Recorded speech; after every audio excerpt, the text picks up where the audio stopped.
Hello, everybody. Good evening from the SRT office. My name is Vasil, or good afternoon, depending on where you are joining us from today.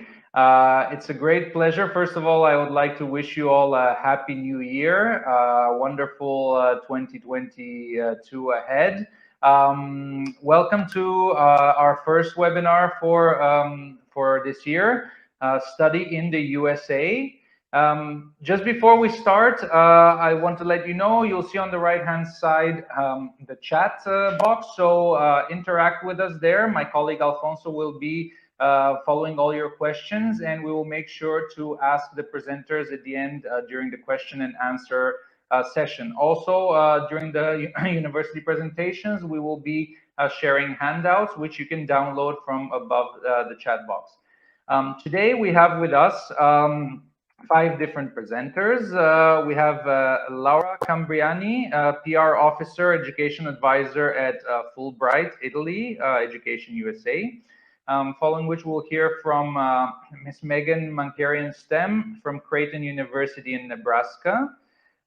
Ms. Juanita Maya is joining us from Pace University in New York. And last but not least, we have Associate Directors of International Recruitment, Daphne Yan and Fred Johnson from Southern New Hampshire University. I'm sure the information they will all provide on studying in the USA, on ways you can apply, on scholarship opportunities, programs offered, student life in the USA will all be extremely valuable for all of you. So without further ado, I want to start with a short video for Education USA, after which Laura will join with her presentation. A United States education is your gateway to a great American campus experience. To study in a country of innovators and entrepreneurs. To use your curiosity wisely. to take on challenges. To think differently. To have endless opportunities. To hear new perspectives. To navigate cultural differences. To pursue your passions. To gain real-world experiences. To learn skills for a changing job market. To put theory into practice. To become the kind of professional you want to be. To thrive in your career. To give back. To become the kind of professional you want to be. To thrive in your career. To give back to your community and to the world. To be the kind of person that you wouldn't have dreamed to be otherwise. Come study. Come study. Come study. Come study in the United States.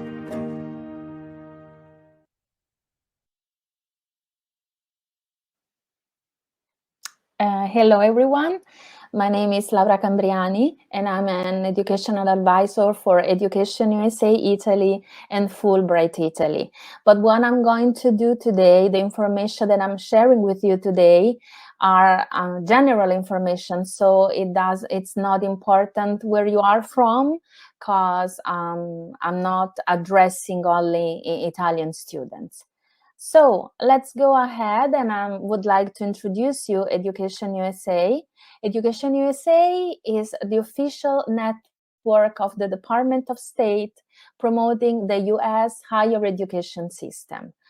In Italy, as you can see from the little booth, there are 2 centers. One is in Rome, where I'm based in, and I cover central and northern Italy. And there's another one in Naples covering the southern part of the country. Going ahead, I would like to tell you a little more about why Education USA is important to you, because first of all, we offer free services. So our advising sessions are absolutely free to you from the first one until you reach your career dream to go to the US. So it's absolutely free. Keep this in mind. And then we can help you with in many ways. So first of all, we introduce you the higher education system. which is a very diverse higher education system. And we also help you find the college, to find the perfect fit, and we help you with the application process. And we also share information when you are about to leave for the US. So we organize the PDO, the pre-departure orientations. And this is like a short summary of what we do and what we do with you and for you. So we help you research the options. We help you find funds, because we know that the higher education system in the US is expensive, at least if compared with the Italian ones. So funding can make a difference. We help you complete the application. We guide you through the visa application, and then the pre-departure orientation before you leave. Then if you're interested in not only in the undergraduate study, but also in the graduate path, which means you're interested in pursuing a master's degree or a doctoral degree, there are some options that I would like to share with you. Have you ever heard of the Fulbright Program? So the Fulbright Program offers scholarships with the aim of promoting the cultural exchange between the US and the people of other countries. You have to make sure that in your own country there is a commission operating. In Italy, there is the Fulbright Commission based in Rome. And then, sorry, you just have to make sure, in case that there are no commissions in your country, that the program is operating sometimes through the embassy. So just get in touch with the cultural office of the US Embassy in your country. I'm going to show you a couple of examples of scholarships offered in Italy. So and probably the same opportunities will be available in your country as well. This first one is for students interested in pursuing a master or a doctorate, and there are 3 different competitions. The first one is open to all disciplines, and then there is another one in performing arts, and then in law. And the second option is for students interested in teaching Italian, so their native language, in the US. This opportunity is called Foreign Language Teaching Assistant, FLTA. So if you're interested in teaching your native language in the US, you may take this competition into consideration. And then the most important slide, I believe, how you can get in touch with EducationUSA advisors in your country.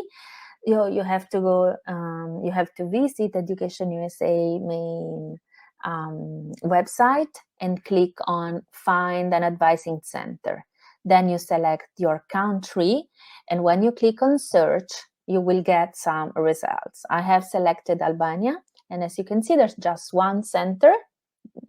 There's one center in Tirana, which is the capital, and you can see all the information, the address, the telephone, the schedule, and etc.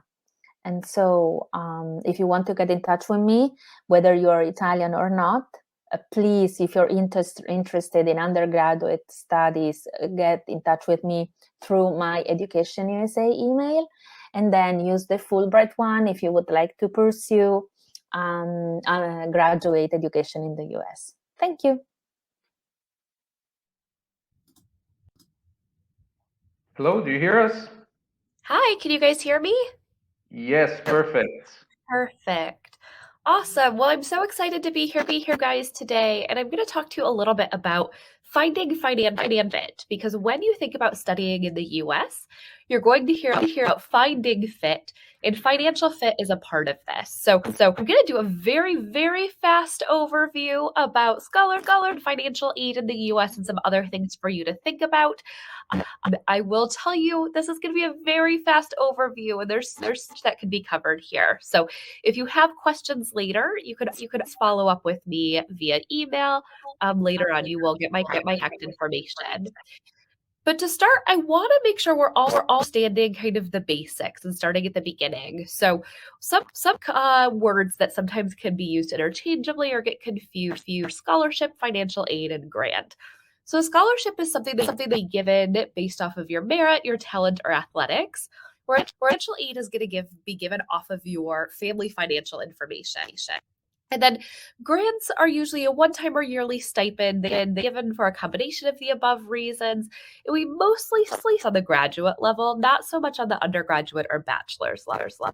And then another set of terms: on-campus job versus work study versus internship. An on-campus job is a student job that's generally going to be paid hourly. Can be a variety of things, and we'll talk a little bit about those lists. Whereas work study is actually a federal U.S. government program that helps provide on-campus jobs for U.S. citizens. And then internships can be on-campus, off-campus, paid or unpaid. They do have to directly relate to what you're studying. Do have a little bit of a visa implication that we'll talk about later. But I want to be all starting kind of on the same page with the same understanding. Scholarships are going to be the number one thing that you are probably going to look for and hear the most about. The biggest scholarships that are often given for international students are going to be merit. So these are based on your academic performance. And this is a lot of time when you hear universities talk about when we look at your grades, maybe your test scores, your leadership, things like that. Those are the things that we're looking at when it comes to merit. Talent-based are going to be for programs usually more in the arts, theater, sometimes architecture or creative writing. A lot of times they will require auditions or a portfolio. So really make sure if you are looking for one of those talent-based programs that you know specifically what the institution is going to look for in terms of those extra items. And then athletic, which I'm sure every heard about. Athletic scholarships are very difficult to come by. So there are only certain universities in the US that can offer athletic scholarships. These are generally going to be NCAA Division I and Division II, as well as NIA Division I and Division II universities. You have to have recruited directly by the coach of the team. Submissions like myself, I can't really help you with athletic scholarships because they come direct from the team. Need-based financial aid is not as common to find in the US for international students. Universities may offer this, and they usually will ask for something like the CSS profile, the ISFAA, which is the Student Financial Aid Application. But in general, you will see scholarships offered by many U.S. universities. Need-based financial aid may be offered maybe by 10 to 15% for U.S. universities for international students specifically. If you're a U.S. citizen, then as long as it's an accredited institution, then you would be eligible usually for some need-based financial aid by filling out the FAFSA. And then other opportunities to kind of earn money would be that on-campus play that I mentioned on the previous slide. Co-op programs where you both study and work at the same time. You'll see these sometimes in engineering programs, sometimes computers and IT, and then hospitality programs as well. Advanced standing credit. So if you're in an IB or A or Cambridge A-level program, sometimes you could transfer in some of those courses and exam grades for university credit, which can help you sometimes graduate a semester early or a year early. If you take any university level coursework at a university in your home country and then transfer in, that could be one way to sort of save money in the long run. And then university loans, you see these at some institutions, or maybe your country, you might have student loan opportunities there. Of course, loans are good in the short term because they give you the money, but don't forget in the long term, you do have to those back. So diving a little bit in financial aid, because this is, I think, where we get a lot of the questions. So financial aid for non-US citizens, for international students. So as I mentioned, not very common to find. I would say about 15% of institutions in the US have need-based financial aid. Generally, they're going to ask for additional paperwork. As I mentioned, the CSS profile is the most common one. Universities have their own forms you fill out. but make sure your family is prepared with tax or payment stubs, property or business deeds, because I'll dive into your family financial information pretty deeply. Remember, financial aid, you have to apply for it every year. So if you do go to an institution where you are offered financial aid, be prepared with these documents with your family every year to fill them out and make sure you watch for those deadlines. If you're a US citizen, you're going to do this by completing the FAFSA. It takes about 15 to 20 minutes to complete with your family. It's going to be heavily based off of your parents' tax information. And sometimes with special circumstances, you can appeal decisions directly to the university. And as I mentioned, really for both of these, be prepared to complete these every year and make do it on time. So I want to look a little more deeply into some of those other factors that you can earn money. So campus employment is very common. So on student visa, you are allowed to work up to 20 hours per week during the school year on campus. There's so many different jobs that you can do dining to library to athletics to an office like mine, the admissions where we hire about 100 students a year to help us with various things. When I was a student, my first on-campus job was in the chemistry lab. My job at the end of the day was to go into the labs all of the glassware, which initially doesn't sound very great, but it was kind of fun because I could just turn on the music, kind of dance and zone out, not think about my schoolwork, and get paid for it. It was a pretty easy job. Every year I had a different job. By the time I graduated, I was working in the student center, in the conference center specifically, working with a lot of people who were visiting campus. So it's nice to have those opportunities. The amount of money, though, that you would earn at a campus job is going enough to help pay for your day-to-day expenses. So, for example, if you want to go off campus to eat or go shopping or go to the movies or maybe go on a weekend trip with your friends, it would mean to have your own money to do that. You wouldn't need to ask your parents for additional spending money, but it's not going to be enough to pay for tuition or your university fees. Co-op programs are not very popular, but they are a really cool opportunity.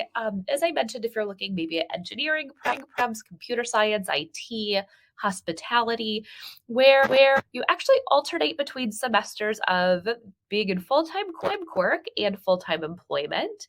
In these, you can actually earn more money sometimes where it can really actually make a difference in the amount of you pay. Like I said, though, these are not very popular programs. Not many universities have them. But if you're really interested in kind of very hands-on learning experience, a co-op program might be an option for you. Advanced standing credits, as I mentioned, PIB and Cambridge A levels are the most common. Most universities will have a list on their website of which AP exams, for example, what grade you need and what class they might transfer in as for IB and the Cambridge A levels. So if you are in one of those programs, want to see what you need to do to transfer in university credit, definitely chat with each institution. Transfer credits, this is one way that we're seeing students being able to save money in the process. Sometimes in your high school, you're able to enroll in university at the same time that you're in high school. We call that dual enrollment. And transfer in some university level coursework there. You could start at a university in your home country and then transfer to the US. Or you could start at a community college in the US and then transfer to a 4-year university. We do see transfer students quite a bit. It can be a way to save money. You do have to plan ahead, though, and make sure that your courses are going to transfer into your program. Then, as I mentioned, university loans, this is probably the least cost option. Some institutions may have loans for students. Otherwise, some countries will have student loan available through the banking system as well. But as I mentioned, it's the short term because you get the money, but in the long term, you do have to pay that money back actually with interest. So some questions that you should be asking universities when you're talking about financial fit is making sure you understand who direct university costs. A lot of times when you talk to university, they may tell you the cost of tuition, but that's not really the true picture of how much actually going to pay. So most common direct university costs to be tuition, room and board, which would include your housing, food, health insurance, which some universities require that you do university health insurance, and then additional fees like student fees, activities, lab fees, orientation fees. Those can add up usually. And then also make sure you have a plan for those indirect costs, such as traveling to the university, flying from your home country to the US, not inexpensive. Transportation once you get there. So, for example, if you go to a university where you live off campus, can you take public transportation? Do you need a car? Make sure you have a plan and you know how much to budget for that. Technology. Are you going to need a new laptop or mobile phone? In these mobile phone plans, if you pay monthly, can be very expensive. So make sure you know what options you have there. Books universities, I think, are one of the most surprisingly expensive thing you will pay for. You can do some great things now, such as renting digital books or renting even hard copies that you can return, borrow friends. Those are things that I did to save money on books, because otherwise book incredibly expensive. And then, of course, personal expenses. Then here's some quick tips to think about as well. I would say my biggest though from this screen is going to be planning ahead and paying attention to deadlines. Americans are very notorious for sticking to our deadlines. If you're late, sometimes you're out of luck. So make sure you plan ahead. Then I think with that, my time Sorry is to up. interrupt. We'll have more time for questions in the end. Great, thank you. So Daphne will talk about the essay tips for applying to USA. Thank you, Vasil. Hello, everyone, and thank you for coming to this webinar. My name is Daphne, and today I'm going to give a presentation on how to apply to a U.S. institution, and I will give some essay tips as well. So let me navigate my PowerPoint. Okay, just a short introduction about myself. The name is Daphne Yan. I'm one of the Associate Directors of International Recruitment at Southern New Hampshire University. My colleague, Mr. Fred Johnson, will give a presentation about the university later.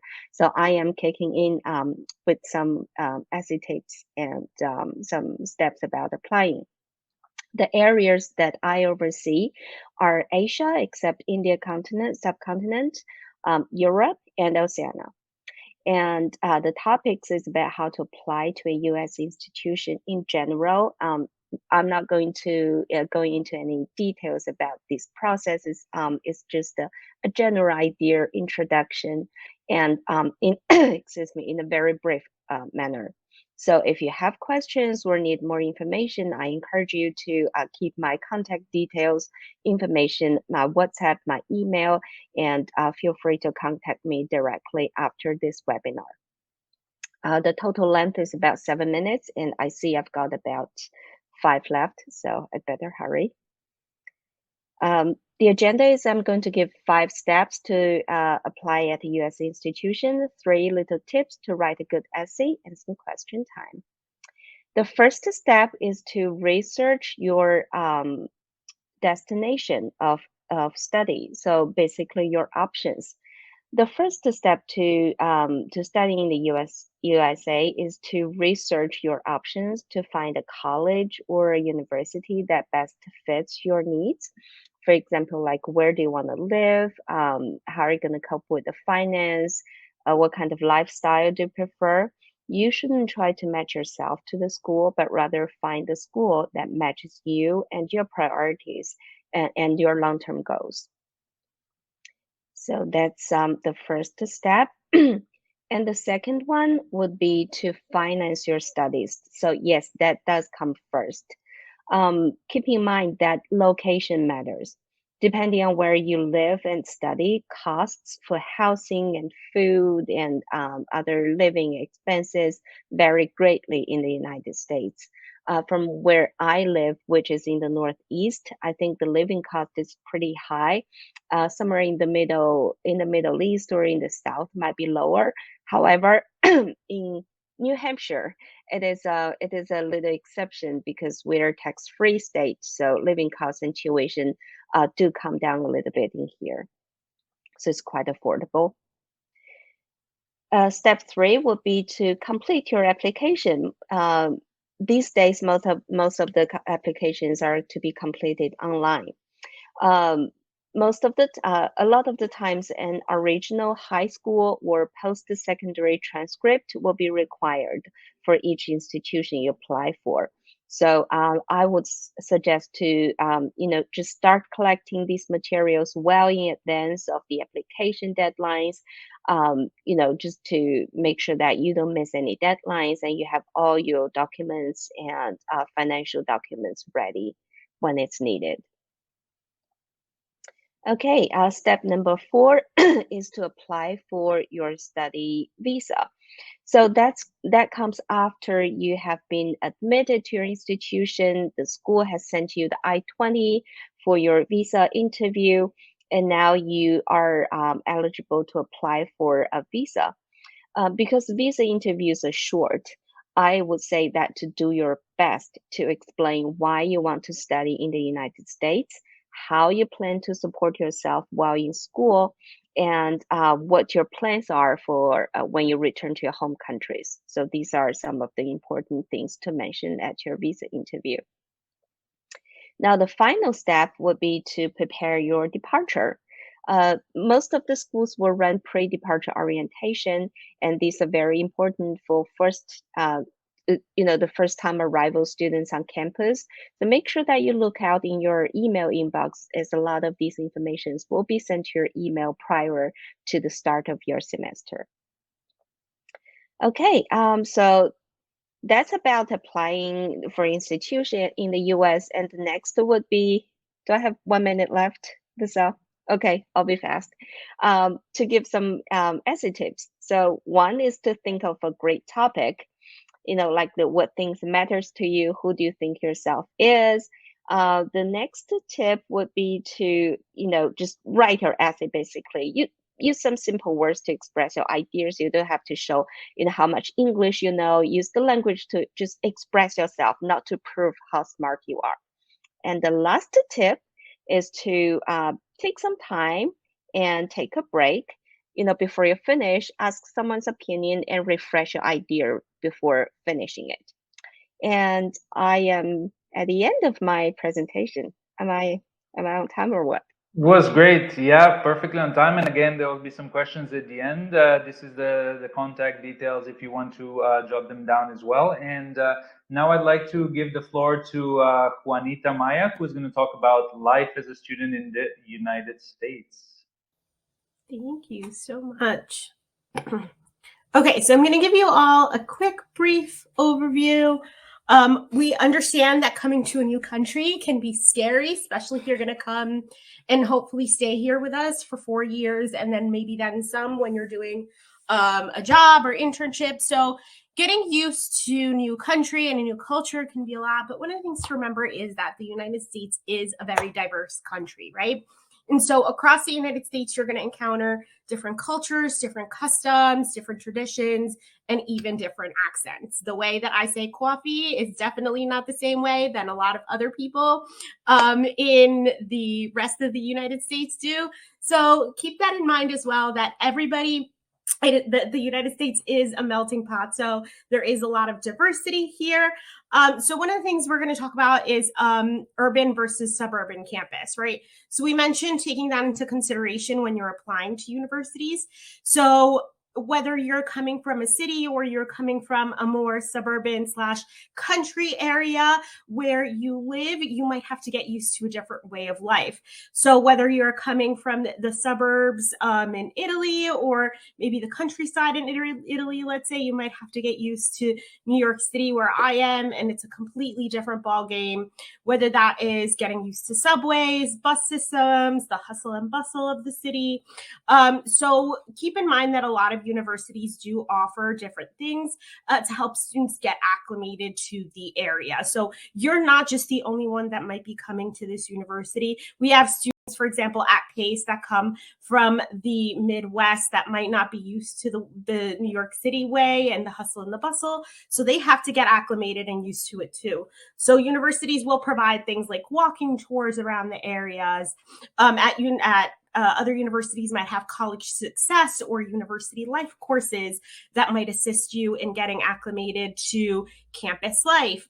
So at Pace, for example, we have University 101, where depending on your professor, they might show you different ways. I know my professor, when I came to Pace at University 101, they did a scavenger hunt and we had to use the subway.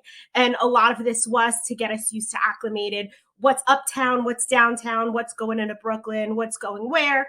So it's definitely a great way for you to get acclimated through these college success courses. Another way to begin acclimating to the culture is to get out there, go and do things around campus and in your area. So one of the best ways that I always say is getting out there and getting to know your fellow students. So a lot of universities during that first week or month that you come on campus will host events for their returning or incoming students. And these will usually be called things like Welcome Week or Week of Welcomes. At Pace, we do about 4 weeks of it. So it's called Weeks of Welcome at Pace. But we do events that range from sporting events. So that's why I put the Yankees on there. We'll take students to the Yankee game. They'll go to a Nets game. University clubs and organizations will host their fairs. So you get to know what organizations are out there for you to join. That's another really great way. A lot of universities have cultural clubs. So you might be, feeling a little bit more at home, joining a cultural club from wherever you are from. Doing things like campus concerts or comedy shows that a lot of the universities host. A lot of universities will host outings to landmarks, other different kind of type of walking tours, as I mentioned. So at Pace, they do like cookie hopping, and they'll go to like different cookie areas, or ice cream, and they'll go to different ice cream shops in the area. And it's all just kind of a fun way to get acclimated to the neighborhood. And they'll do game nights and a lot more different opportunities. And keep in mind that a lot of the stuff that might be in the area might be close, or the universities might have transportation to get you there. So I know, for example, when the students go to the Yankee game, everybody meets outside of Pace University campus building. And then they all take the subway uptown together to the Yankee game. And so it is a really great way to not only make friends, but to get acclimated to the area, to learn some of the customs and the cultures of the university. A lot of universities do have either Division 1, 2, or 3 sports. So going to those on-campus games are always fun. Homecoming is another big one at universities. So going to the homecoming games, and some universities host bonfires and things like that. So getting yourself out there and getting acclimated to like everything that's going on is definitely a really great way to get your feet wet. And then we're going to talk about the fact that you're not alone. So you're not the only one that's going through this. So keep in mind, not only as an international student, but as domestic students are going through the same thing. So you're all coming to this new place, this new university. So everybody is kind of new and getting acclimated to the area and living on campus or maybe living off campus. So you're not alone. So keep that in mind. It's not just you, it's the domestic students as well. Everybody's getting acclimated to being into a new area, right? So the universities all have offices geared to assist their international populations. Some universities might have an assigned advisor for you that's going to assist you whenever you might need help. Other universities might have office hours available for their students where you can walk in and meet with somebody if you have any questions. In our university, at Pace at least, I should say, our International Students and Scholars Office hosts events for international students, so you all can get to know one another. Pre-COVID, I believe they have moved this digitally, but they used to have Wednesday tea time, and Wednesday tea time was a different theme every week. And I've been to a couple. My favorite was when we had the Swedish theme for Christmas, and that was a lot of fun. But these events are there for you all to kind of have a sit round table talk. What are your concerns? What issues you might be having? Things like that, but also to get to know other fellow international students.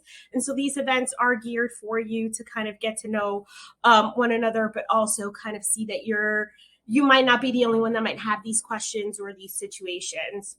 These offices will also assist with visa questions. And then depending on the university, you might be able to speak to that international office about internships and job opportunities. Other universities, that might be through the Career Services Office. So always check in with your university to see where you would need to talk to whom about. But keep in mind that this is exactly a great place to see what you can do and what you can't do with your visa for internship and job opportunities. Counseling offices, universities will have counseling offices to assist you if you have any mental health issues that you might want to bring up, especially being in a new area, a new country. This might be something that you might want to work through, to keep that in mind. And then academically, support is there also. So we do have the Tutoring Center. Universities will usually have all of their university subjects available at the tutoring centers and the writing centers as well. And usually these might be either by appointment or walk-in. So take a look at your university website and see what they have to offer you. So I think that's my time. That's a little bit about coming to the US. Thank you so much.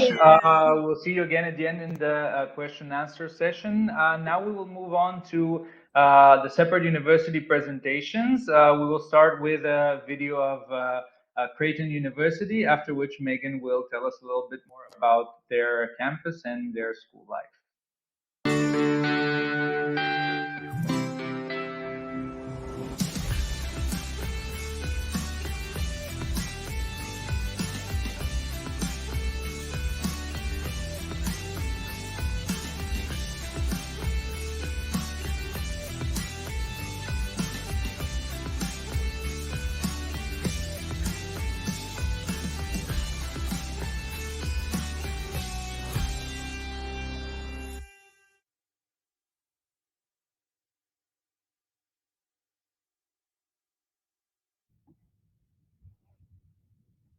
Hey everybody.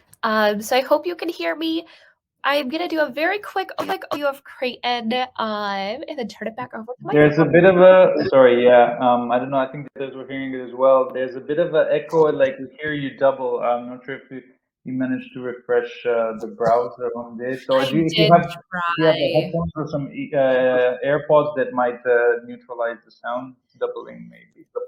Yeah, I don't have my AirPods with me, and I did try to refresh, so I think we're just gonna have to go with it. No worries. Yeah, let's go ahead then. Yeah. No problem. Sorry, everybody. So Creighton University, we mid-sized private university of about 9,000 students, and our students from all 50 states of the U.S. and about 50 countries. Undergraduate level, we have about 150 different academic programs. But there's certain programs we're best known for. So in those two categories, we are known well for our sciences, especially health sciences, such as medicine, dentistry, physical therapy, occupational therapy, physician's assistant, and nursing and health administration. We were started about 150 years ago as a science and medical university. We are now the largest Catholic university in the U.S. for health sciences and the only university in the U.S.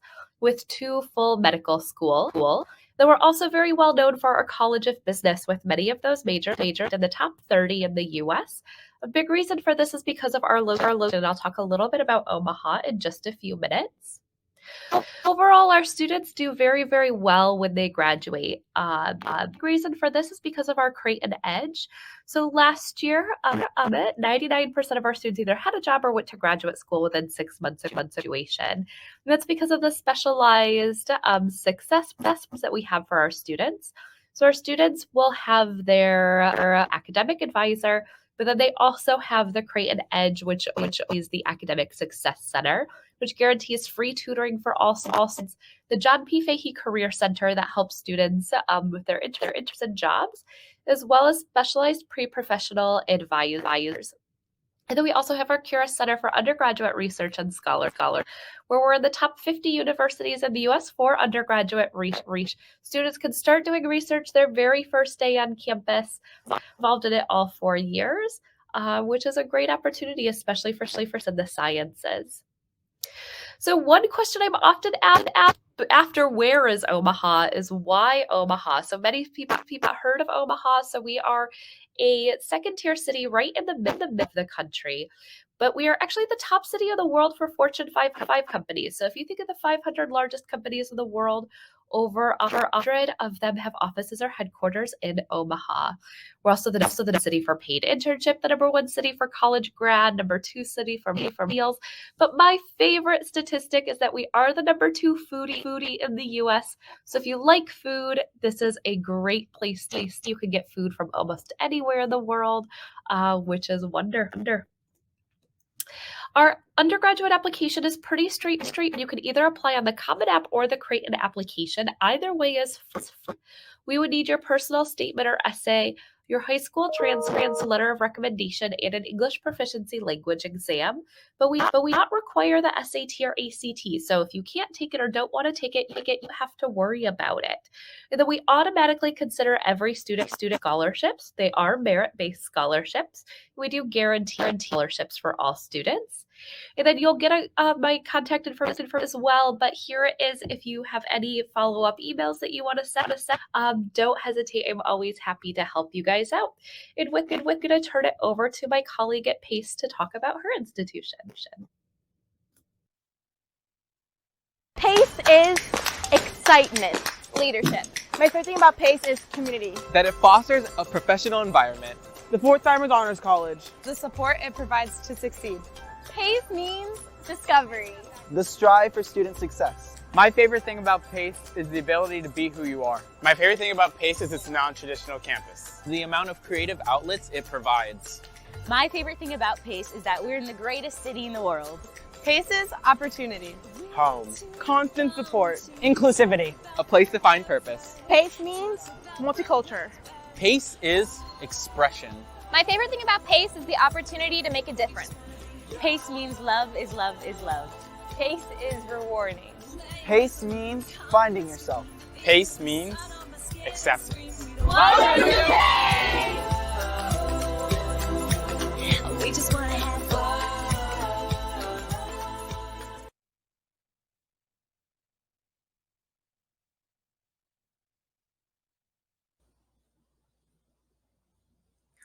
Hello, everybody. So I'm going to tell you all a little bit about PACE University.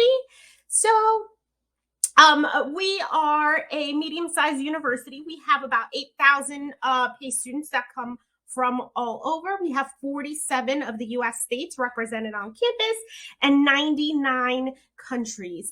This number is usually a lot higher, but with COVID and, COVID situation issues, visas, all of that fun stuff, this past year it might have been a little bit harder for students to come. We did have some join us virtually, but we usually have about 120 countries represented on campus. So one of the great things about PACE is that we're going to work with you to create a customized learning experience. And this customized learning experience we call the PACE path. And so what is the PACE path, you might ask yourself? It's essentially your roadmap to get you from your point A, which is freshman year, to your point B. And whether that's graduation, your dream job, med school, law school, graduate school, wherever it is that you want to be at the end of your 4 years with us, and all of the things that you're going to do to get you where you want to go. So whether that might be researching experiences, internship opportunities, maybe that includes volunteering or doing hands-on experiences, being part of our mentor and advisor program. Maybe you want to present at different conferences or competitions. We have our National Federal Reserve team that won beating all Ivies again for the 5th time in a row. So things like that are really going to put you ahead in your career. And one of the main things that you're going to work on is your academics, and whether you're going to do a major or you're going to major in minors. For some students, that might be a double major or maybe a 5-year program that includes your bachelor's and your master's. So through our 6 different schools of study, we offer over 100 majors, minors, and those combined degree programs. So our College of Health Professions houses our nursing and our health science programs. Our Dyson College of Arts and Sciences houses our performing arts and biology, and then psychology and criminal justice. So all of our arts and sciences. We have a law school that has a 3-in-3 program. We have our Lubin School of Business that houses all of our marketing, management, finance, business majors, our School of Education, that's early childhood to adolescent education, and then our Sennenberg School of Computer Science and Information Systems School that houses all of our tech programs, so computer science, information systems, information technology, all of that fun stuff. So I mentioned interning and getting that hands-on world experience. It's definitely going to be a great key part to getting you where you want to go. So you want to work with our office, our career services office, to make sure that we're getting you out there. You can start as early as your second semester of freshman year. All students have to complete a resume writing workshop and an interview skills workshop. Without those two things, students are not allowed onto the system. We want to make sure that you're prepared and you are going to go out there and you're going to kill the interview and get the internship that you want. So here's an example of some of the places where students are interning. One of the things that I like to point out to students is the diversity in the companies that you see there. So it's not just the Googles and the Apples of the world. We have a nice mix of companies where our students are interning. We do host career fairs and internship fairs 4 times a year. So we do have employers come on campus to recruit our students. We do have 2 campuses at Pace. We have a New York City campus. We're in downtown Manhattan. We're about a 5-10 minute walk from Wall Street. We have 4 dormitories on this campus, and we have about 3,000 graduate students and about 6,000 undergrad students on this campus. Our Westchester campus is home to about 1,000 graduate students and about 2,000 undergraduate students. Our Westchester campus is 45 minutes north of the city. It's our more traditional college campus. This is the campus that I always like to suggest to students that want that traditional U.S. college experience, but still want to be really close to New York City and have access to everything that New York City has to offer. So we have not only train systems that run between the two that you can take, so that public transportation. We also have the Pace University shuttle available for students. If you are interested in applying, so we are looking for that application plus your application fee, your official transcripts. If your transcripts happen to be in another language, please be sure to have them translated by an ACES accredited translating service. And then we are looking for letters of recommendation. You're going to need 2 of those. Your personal statement, resume, we are looking for about 250 to 650 words for that. And then your scores. So if you're applying as an undergraduate student, you would have to submit that English proficiency examination. So we are looking for either the TOEFL, the IELTS, the Duolingo, the PTE Pearson. So we will take any of those. If you have taken the SAT or the ACT, you can also submit those as well. And then we are a little bit more affordable than you might think. So all of our undergraduate international students are eligible for merit-based scholarships. So they range from $10,000 to $29,000, and those are yours for all 4 years, as long as you maintain full-time status and whatever GPA is associated to your scholarship. And this is the contact information for the International Admission Office. And then feel free to reach out to us if you have any questions. Thank you. Thank you so much for this great presentation. And now we will move on to Southern New Hampshire video and the last presentation we have for today.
Perfect. Thank you. Good morning, good afternoon, depending on where you are.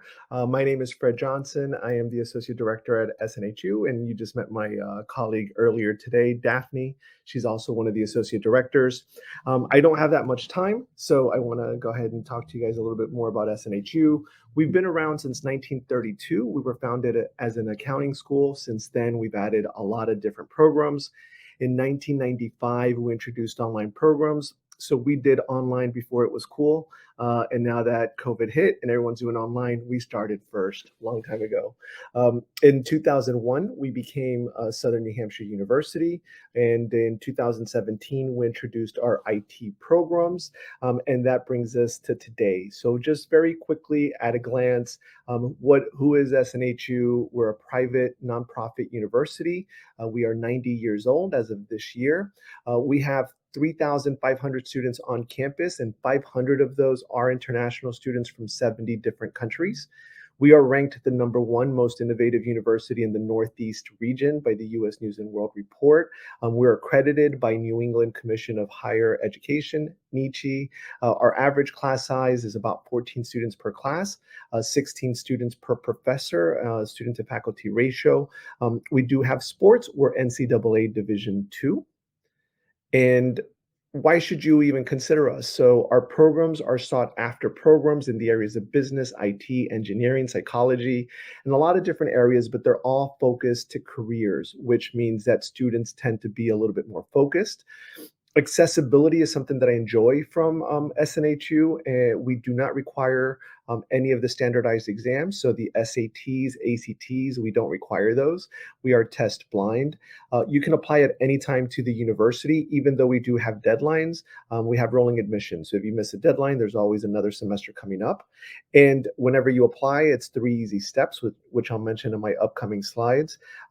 If you decide to transfer to us from another university, we have a very easy credit transfer policy. All of our majors are hands-on practical learning. So they're all project-based. They're related to the industry. What that means is students tend to be more engaged in classes. And because they're engaged, they like the classes that they're taking and they tend to get better grades. So everybody likes better grades. Our safety, we're ranked one of the safest campuses that we have. We're in the 2nd safest state in the US, surrounded by the 2 other safest states. So not only is the city, state, but the region is safe for students to study there. And then our community and support, we have over 60 different student clubs and organizations. If you want to study abroad, work abroad, travel abroad, you can do all that stuff. And then our facilities are state of the art. So even though we're over 90 years old, all of our facilities have been refurbished inside. So even though the outside looks old, beautiful, historic, the inside is up to date, state of the art. So you're going to love that. We're located in the northeast of the US in Manchester, New Hampshire, which is about an hour's drive away from Boston. A little bit about the city of New Hampshire. It's not a big city. There's over 100,000 people that live there. It's named one of the top 10 most livable cities in the US by Forbes. As you can see from the pictures, it's a beautiful little downtown. New Hampshire is a tax-free state. And once again, the closest airport is Boston, which is about an hour away. You're going to see from these pictures, we have beautiful buildings, very historic. And whether it's a classroom or a dorm, it doesn't matter. It looks beautiful outside as historic. The inside is modern. We also have a lot of different modern buildings that have just recently been built. We've invested a lot into our infrastructure. You don't have to live on campus, but we do have facilities for students to live on campus. 85 of our first-year students do decide to live on campus, but you don't have to live on campus if you don't want to. Sports, we definitely have different variety of sports, but we are NCAA Division II. So if you're looking to be active, you can do that. We have a great esports program, probably one of the best in the Northeast. So if you're into esports, you can come do that at SNHU. This is a list of pretty much all of our majors, and all of these cost $15,000 a year. If you want more details, go to our website, but you're going to see there's a different variety. There are 5 majors that cost $10,000 a year. So these are those majors. And I'm just trying to go through to make sure I have enough time. We do have an honors program. So if you like to be challenged and you want to be a little bit more academic, you can do that once you're on campus.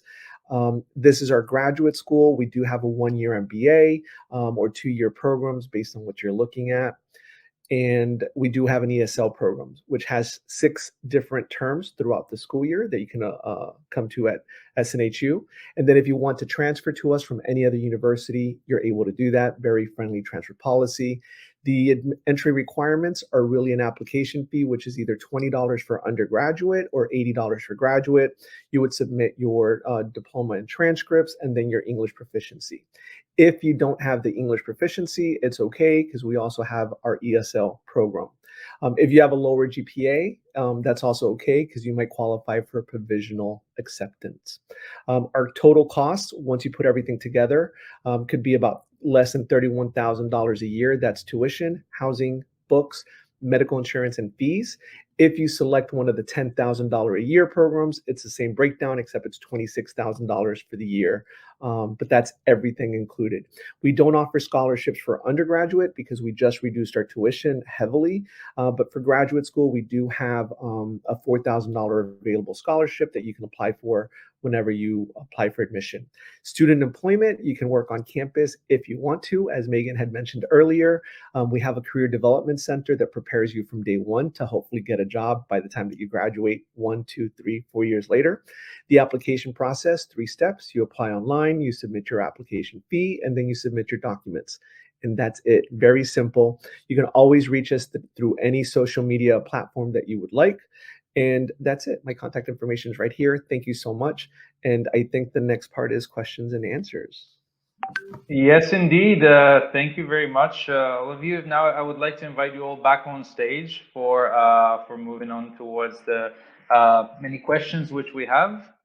Hello back. So let's get started now. We've had a question about from Henry about transferring IB credits and university credits. I assume he means also about university courses like AP, for example, and IB credits to your institution. So if I could start with Megan, maybe let us know about how it is with Creighton. Sure. So this is actually going to be similar for most institutions. So what happens is if you take a particular IB or AP exam or Cambridge A-level course, depending on the grade you get on the final exam, you can submit that exam school university, and they may either waive a course that you need to take or use it as one of your elect courses, something like that. So it would mean, one AP exam, if you got a 5 on it, means one less university class you would have to take, basically, is what happens. The biggest I see happen with students is that sometimes forget, because generally you get your exam scores after you picked your university. Maybe you've already enrolled. So just don't forget to work with your advisor to submit those exam scores so that the advisor can help put those on your transcripts as university says. Okay, thank you. Juanita, would you like to add something? Is there anything that's different at PACE regarding the transfer of credits? Yeah, so pretty much very, very similar. Just keep in mind some universities with that 4 or better for the AP or IB might have different requirements. I know we usually only require a 4 for all those higher levels or APs. The only exception is computer science, which we do accept a 3. So it might vary. So just keep that in mind. Always inquire with your institution. But yes, very, very similar.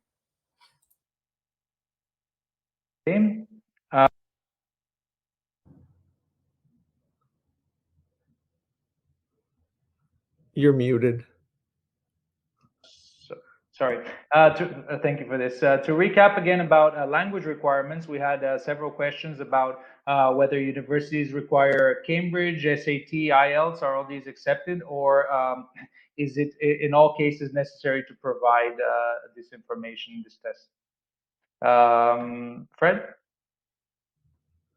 I think that the general consensus here, usually with universities, my favorite answer is it depends.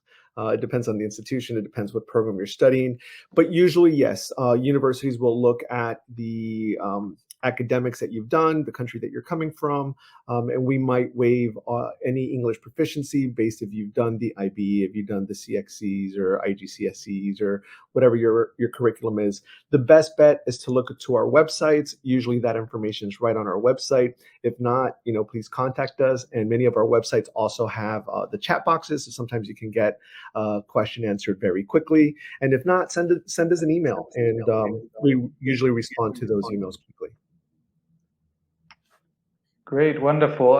Then the visa questions that are coming in is regarding will the student be issued with an F1 visa once they enter the university, or how do you support them in this process?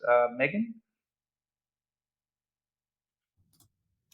So once you're admitted to a university, if that's the university you decide going to go to, some may ask you to pay a deposit, but basically they're going to help you with the initial paperwork to start the visa process. So there'll be 3 main documents they ask of you. One is a copy of your passport, one is a certificate of finances, and the other is generally a bank statement. Once we get those, we will issue you what's called an IT, which is your document that you're going to take to make your visa and then go to your visa interview. You guys have the luxury of having an office, though, in your home country that can help this as well. So EducationUSA is a great organization to stay in contact with. I believe they are in 170 countries now, something like that. Laura can correct in the chat. They will also help make sure that you are on the path of getting your visa. They do some pre-interview questions with you. We can do it in admittance as well. They do pre-departure meetings. So it's nice that you also have somebody within country who can help support this process as well. Okay, wonderful. Thank you. And yeah, please follow the different requirements and institutions depending on your country.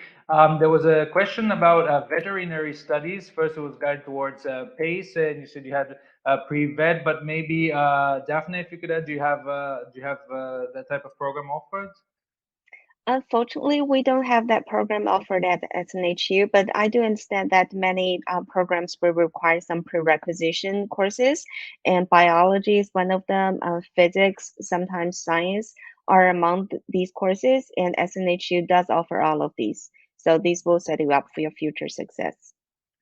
Okay, great. And so that's a good point you mentioned as well about, since there was a question on how would a student to enhance their, so to say, CV or in terms of their portfolio, what type of extracurricular activities are these important when you consider applications? Fred? Absolutely. It depends. It depends on the university and their admissions criteria and policies. I always recommend that students do have additional experience because we want to, many of us have a holistic admissions process. So we like to see who is the student? What is the student? What do they do? So we're not just looking at grades many times, we're looking at what they're doing outside in the classroom. And it could be sports, it could be a community service, it could be volunteering. So it's recommended, but some universities, as they're making an admissions decision, might not even look at that. So if I were a student, I wouldn't put myself in a situation where you might be applying to a university that's very important to them and it's part of the admissions process. At SNHU, we don't require that, but I know that whenever we're looking at applications, I do like to see that because you want to see good citizens. You want to get a good student, you want them to do very well at your institution, but then once they get out there, you want to make sure that they're also a good citizen representing the institution that they attended.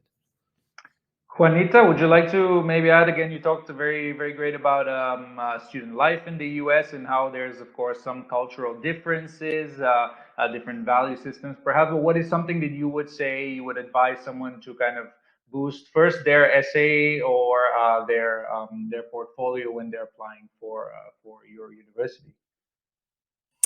Yeah, at PACE, we are a test optional institution, so we look at everything. holistically. So we'll consider your essay, we will consider your activities. It won't hurt you if you don't list them, and we won't hold it against you. But as was mentioned, we do like to see those global citizens, those community driven citizens. At Pace University, community is one of the big things that you will consistently hear from our students. We're a very welcoming community. We're a very together community. And so we do host a lot of community volunteering events. All clubs and organizations at the university have to host at minimum 2 charity events during their year. And so you are given a budget for that, and you host an event, you volunteer wherever it is that you might be. And so some universities are very driven to have that community impact where their campus is. And so some universities will look for that. I know at Pace, we do like to see that students put activities and community service and all of that into their application, but we won't hold it against you. As far as your essay, really it is, at least for us, writing, either picking a topic from the application or writing whatever you want, but making sure that you're really being authentic. I think authenticity, we can all agree, is one of the key factors. We pretty much all read hundreds and thousands of applications at this point, I think, in our careers.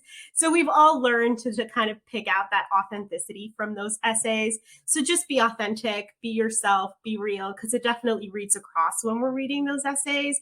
And sometimes your essay might be that thing that boosts you, maybe that's from a regular admit into an honors admit.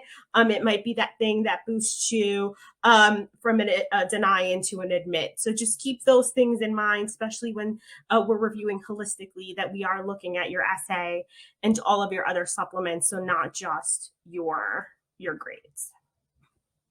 Okay, and regarding intake periods and when to apply. So, for example, if someone wants to go in 2023, would they be able to apply from now, or when could they get started on their procedures? Daphne?